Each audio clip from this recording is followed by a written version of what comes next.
Anthony Bergen's my name. I'm the Deputy Director of ASPI. As I say, the Labor Party are moving divisions at the moment, which means the Minister Keenan is temporarily delayed. No idea how many divisions the opposition are going to move, but fingers crossed he'll be turning up.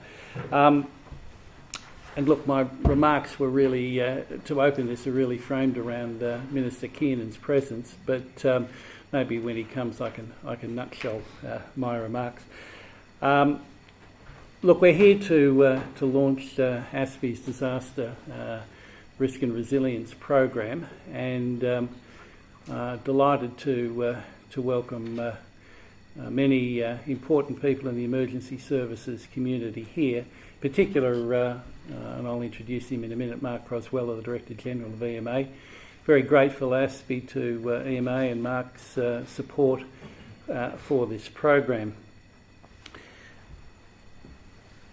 Minister Keenan, of course, responsible not just for the emergency services, but also he's the Minister assisting the Prime Minister for counter-terrorism. And as we all know, there's been some significant events, 3 terrorist incidents in the last 18 months. The threat level's now at probable. But what I would suggest is that, assessed against the risk of probability, we have more to fear from natural disasters, which are not exceptional events in this country. Indeed, I'd argue that they could arguably be referred to as predictable surprises. We don't know when they're going to occur, but of course we know that they're going to happen, which means that we can undertake preparation in advance. If the Minister was here, I think I'd be pointing out to him that we've made significant investments in this country in counter-terrorism in the last 15 years since 9/11. I'm not completely convinced as a nation we've made the same investments in disaster resilience, despite the fact that these extreme events, can cause disruption across the country. I think another area of Minister Keenan's responsibilities, of course, is countering violent extremism. And I'd argue here also there's an overlap with the whole area of disaster resilience. When it comes to CVE, countering violent extremism, we absolutely need to partner with local communities to reduce the impacts of radicalisation. And similarly, I'd argue we need localised efforts when it comes to enhancing disaster resilience. In other words, disaster resilience has to be locally owned, just as I would argue when it comes to CVE. It's local communities, mainly in our 2 largest urban areas, that need to be locally owned and developed. I'm now going to introduce Mark Crosweller, the Director General of EMA. Just before you come to the podium, Mark, I should say, maybe not to this audience, I think most of us are aware that in this country the emergency management area is a responsibility of the jurisdictions.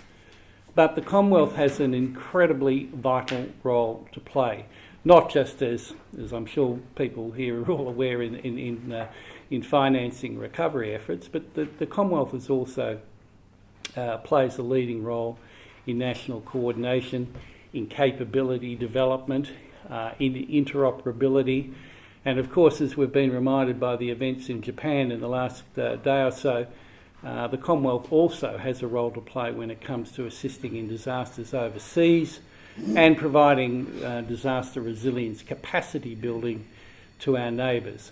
So at a national level, the EMA plays a pivotal role across these areas, and with those brief remarks, I'd like to invite Mark to make a few comments. Thanks, Mark.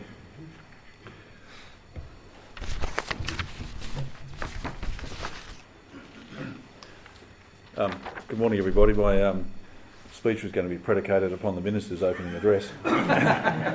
So I've just madly been writing down a few notes to try and fill in those gaps so you understand what it is I'm about to say. Can I also just acknowledge Anthony Bergen and Paul Barnes, who are from ASPI, who are leading on this very important piece of work, and also my colleagues Tony Pearce and Ian McKenzie from Queensland, and of course all my other colleagues from the Commonwealth Attorney Generals and the industry more broadly. It's a great pleasure to address you this morning. I think what ASPI is about to embark upon is important and critical, and I just wanted to preempt it by just talking a little bit about what EMA is advocating in the space of disaster resilience and emergency management, and that is about shifting thinking. And I think that what I've witnessed over my 31 years and going back and looking right back to the Stratton Royal Commission in 1939 arising from the Black Friday bushfires all the way through to present day, is this repeat cycle of lessons about why do we have to keep learning the same things. Now, it's intergenerational, I guess, so the generations have to learn things as they move through, but I suspect it's actually because we haven't shifted thought, and we haven't shifted the way we think about disaster, and it's only if we start shifting the way we think about it that we'll actually start to see or affect real change. And so I remember Bernard Teague saying in the AFAC conference in 2012 in Melbourne that he said that he thought the industry had lost sight of the primacy of life, and that it had become somewhat self-serving or speaking to itself. So its jargon, its acronyms, its language was very much about talking to the industry, not talking to the people. I thought that was quite a profound insight from a former Supreme Court judge of Victoria and, of course, head of the Royal Commission, that it's something that was hard to hear, but something we needed to hear nonetheless. But just looking at it over the years, I think as I said, I think changing the way we think about disaster is quite important. So I just want to touch on a couple of key points. One is inevitability. And I think society generally over the years has talked a lot about risk management in disaster management, and I think that's important. Risk is a very important consideration, but there's something that precedes risk, and that is the inevitable space of disaster, which Anthony touched upon. Any community that has a hazard profile, if you go into its history and you go far enough back, you'll find a level of catastrophe. You'll find a severity that's rare, but it's there, it exists. And if you look at the science of any given hazard in any given community, it will tell you that it's going to happen again. So if history is an important teacher, science is an important teacher. Somewhere between the history of a catastrophic event and the inevitable and the future of a catastrophic event is in fact an inevitability.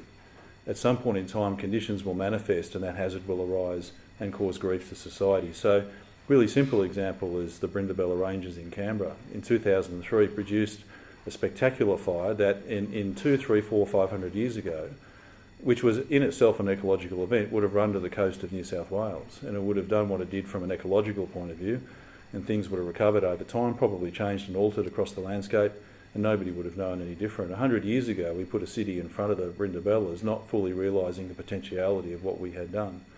Of course, the fire manifested, it rose up, it went to run across the landscape, and a city got in the way. And people got very much impacted by that. And there was a lot of blame, a lot of hurt, a lot of anger. But when you look at it in the cold, hard light of day, and look at all the antecedent conditions that rose up prior to that day, what part of it was surprising, really? And the answer is not much. So we were surprised, but we're only surprised because I don't think we'd understood enough about it. So it's often our ignorance that surprises us. The thing with natural disaster, leaving aside earthquake, is that all antecedent conditions are quite overt. So for a catastrophic bushfire, for example, you need 2 or 3 months of drought, you need heavy fuels. The weather forecast 10 days out will start to indicate some severe weather. 3 days out, the Bureau gets very, very upset and commissioners start talking about the thing the day before. The warnings are issued on the day. It's a day that's more different than any other day you've ever experienced in the summertime. And sometime during that day, more than likely a fire will rise up, and when it does, it'll be uncontrollable. So antecedent conditions are actually quite overt, but we've lost the skill to read them, I think. And so in the context of resilience, we really need to get back to understanding in a much more profound level the context of the hazards in which we live and how they will at some point in time arise, manifest, and we'll have to deal with them.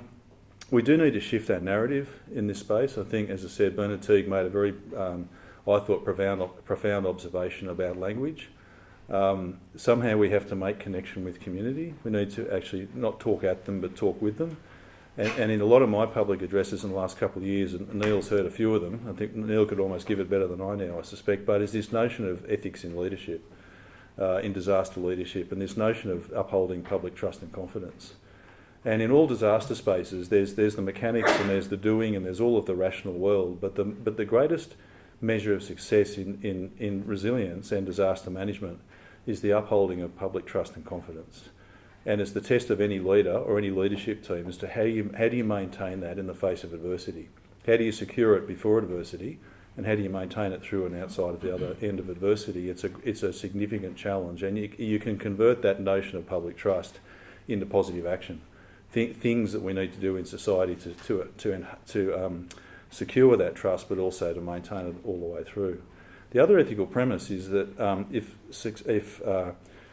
trust and confidence is the greatest success measure, then surely the greatest mission has to be the reduction of suffering, mentally and physically, of humanity. If that's not held as the highest premise in leadership, then again, why are we doing what we're doing? All of that requires us to connect with the very people that we're trying to lead.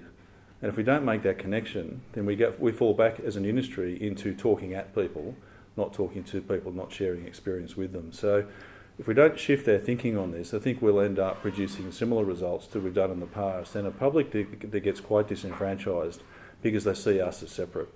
And we can't be separate. We have to be absolutely integral to the journey, absolutely integral to the experience. And I think if we make those fundamental shifts, we'll start to see a change in the way that communities respond to resilience, because our language hopefully will be simpler, it'll be more understandable, it'll be relational, so they'll be able to relate to what we're saying, and hopefully we'll be able to manage them through the experience and get them out the other side so that the impact or the damage is less than what it otherwise would have been. I think that my final point is in the context of risk management, and mitigation is a very important aspect of risk management in terms of trying to mitigate effects before they occur. But the industry's fallen into a little bit of a trap with risk management, and that is that the event that is most consequential is also generally the event that is the least likely. And it's the rarity of an event that brings the risk rating down. So if you look at any hazard profiles and you look at the catastrophic end of consequence and you look at its frequency, it's very, very low. So we tend to drop the risk rating down from extreme, say, to high on the basis of rarity. The problem is this, that rarity does not alter consequence. It doesn't change the consequential outcome of a catastrophic event. Mitigation does. You can reduce its effects, but dropping down a risk rating on the basis of likelihood actually does nothing to consequence. The reason I raise it is that I don't think we've spent enough time looking at the potentiality of consequence. I think we look very much before an event and try and risk manage and bring the risk down, but we don't look enough at what the manifest consequence may well look like and turn our minds to how we're going to manage that when it happens. So resilience is about a much, much deeper understanding of the problem, in my view, a much, much closer connection with society about what the potentiality looks like, and an understanding that us and them, if you like, if you want to create the divide, are all about to go through an experience of which we're obliged to lead people through and get them out hopefully unscathed or with as little damage as possible.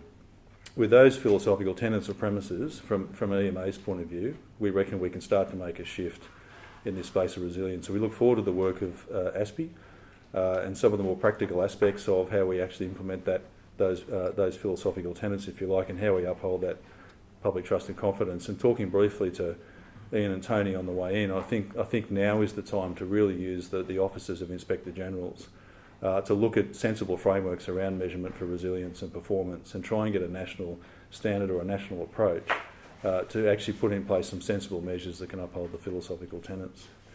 I'll stop there, otherwise you get an entire 3-hour discourse on philosophy in which you'll all be very bored or asleep. And just to thank ASPI for the opportunity to engage with them on this very important research subject or series of research subjects, and we very much look forward to working with you, and we look forward even more so to the outcomes of the research so we can move on implementation. Thank you. Thank you, Mark.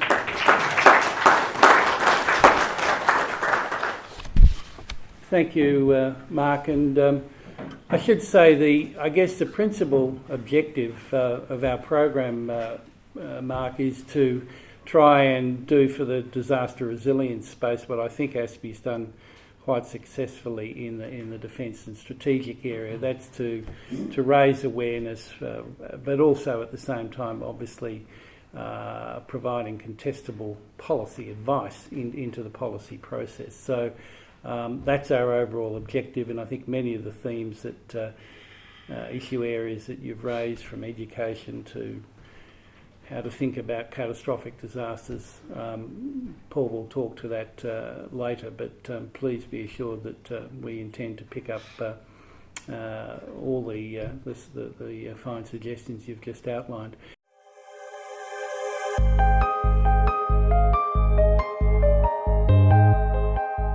Well, thank you very much, Anthony, for that introduction and for the invitation to be here to launch the special report, Bolstering National Resilience, What Can Be Done. Can I also acknowledge Mark Crosweller, who I'm sure has been able to provide a lot more expertise than I could have provided anyway, so that was good to have him here.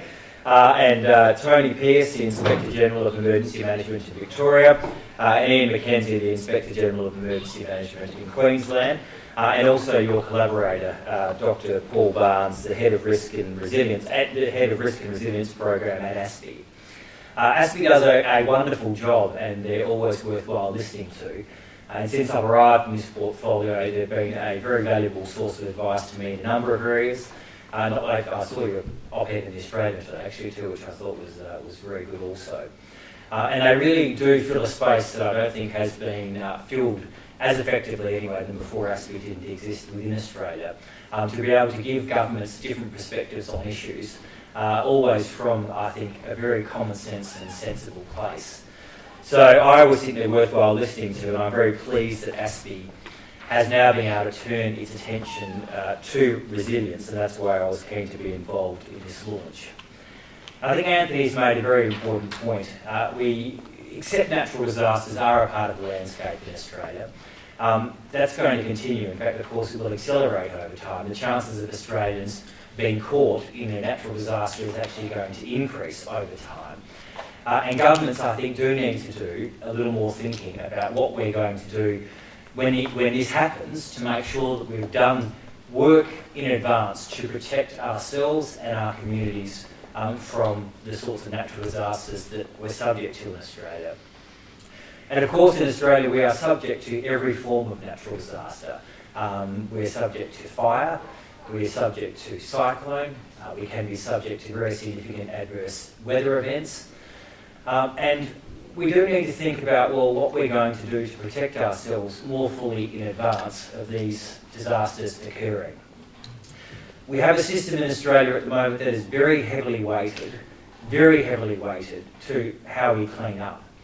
It's a very good system. It means that we partner together with our state and territory partners to help people when they have been afflicted by a natural disaster. So if your community is devastated by a fire, you know that the Commonwealth Government will be there with the respective state government standing with you to help those communities recover from this particular natural disaster. But what I think we can do significantly better is thinking about, well, in that community, what could we have done more to provide resilience to that community? Could we have built our buildings in a better way? Could we have provided better advice to people so they know with confidence what they should do in the event of a natural disaster?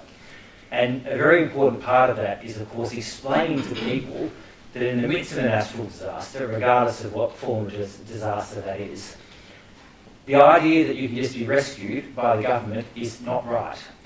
The idea that you can just sit around and wait for someone to come and help you is exactly the wrong approach that people must take in the face of natural disasters.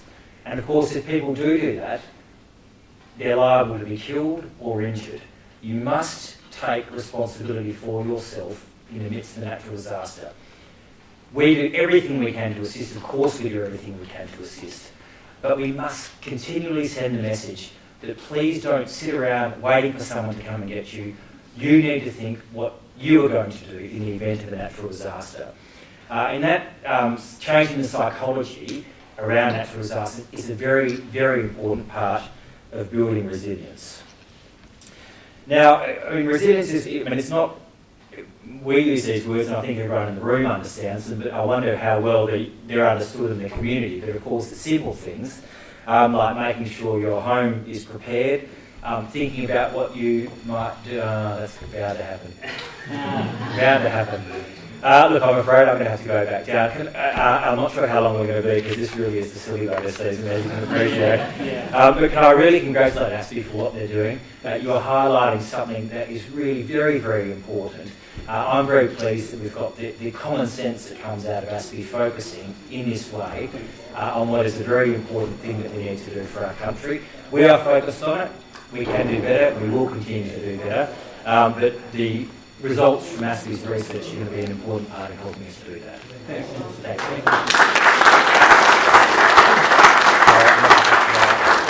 The Minister's just demonstrated some resilience, so thanks for that. Look, I might, where is Paul Barnes?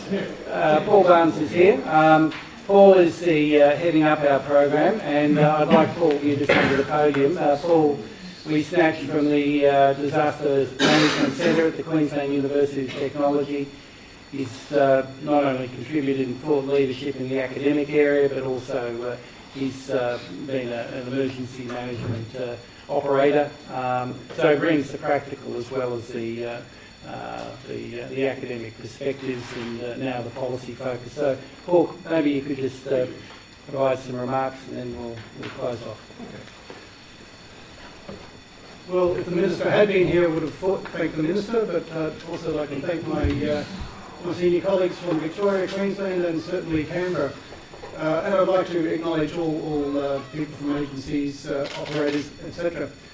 One of the critical issues of having worked within the industry for a number of years, both my doctoral study was on the Queensland Fire Service. In those days, one of Ian's senior colleagues allowed me to ride fire trucks for a year, day and night shifts, which unfortunately, or fortunately, scarred me for life. In the sense of understanding how you can go from a sense of normality into crisis and respond to the crisis and recover. So there was a meme stuck in my poor old head about crisis response, thinking about it, anticipating what could go wrong, how could it occur, and what do you need to do about that. So through the years, I was very lucky to be put in situations for working with the Queensland Fire Service for a number of years, and in other areas of animal and plant health emergencies as well.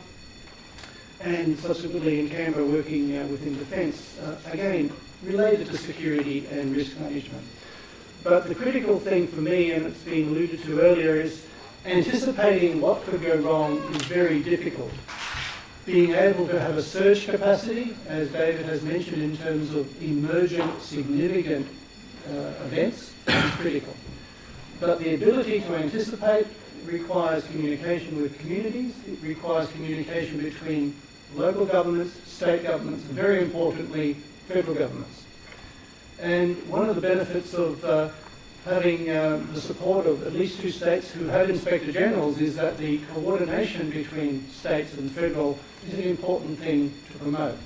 Because we can anticipate, but unless we have the cooperation and the coordination from a policy and a legislative perspective, we may not be able to respond as effectively and as efficiently as we need to. And therefore, consequence management might be less than we could have achieved. It's a great honour to be with ASPI working on this program. It's a great honour to have the support of state and federal officials. And it's a great support to have you all here today. I really appreciate you coming. One of the issues that has also been alluded to is communication and engagement.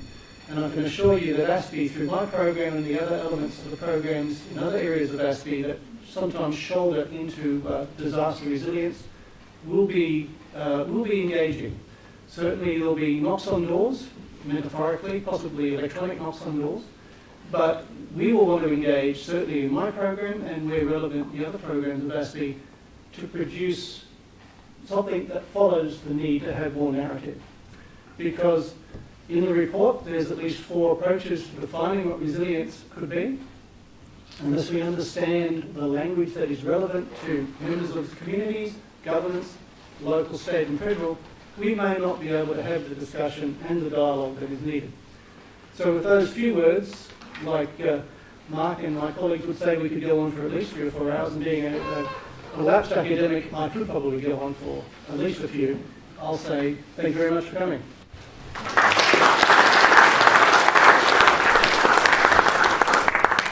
Thanks, Paul. Just let me offer a couple of concluding remarks. And is the morning tea still available? Is that okay? Look, I think as the Minister pointed out, this country's really subject to every form of natural disasters, and I'd argue probably there's few places in Australia that would be arguably completely safe. I think where people will choose to live in the future is much more where communities can cope with these scenarios. And I think, as we've heard from all our panel today, whether a particular community succumbs to a natural disaster is really going to depend on its own resilience, its preparedness, and how that weaves into the fabric of their everyday life. We didn't mention, I don't think anyone mentioned the insurance industry. A number of the speakers mentioned the importance of mitigation. I'd argue that the insurance sector has a vital role to play, particularly when it comes to sweetening the pot, as it were, in terms of hardening infrastructure. And I notice, for example, that Suncor in Queensland have been doing some interesting things here. I think, again, as the Minister pointed out, some of these resilience issues, most of them actually, will cross many political cycles. It's a long-term investment. And I very much like Tony Pearce's point that governments really can't, on their own, make or keep communities resilient to natural disasters. That must be done by the community itself. And again, I think as Mark pointed out, the phrase, it's a shared responsibility for all of us. So I think from our side at ASPI, we're committed to making a contribution, Mark, and Ian and Tony right through the jurisdictions to those goals. And I can underline Paul Barnes's point that we'll be doing everything we can to leverage the expertise in the practitioner community so that we can best inform public policy in this area. So thank you very much to Mark, Ian and Tony, and of course to Paul, who's going to be doing the hard yards here. With that, we can adjourn right to the morning tea that's directly outside. Thank you very much all for coming, and we look forward to seeing you at functions that Paul will be convening under the Risk and Resilience banner. Thank you.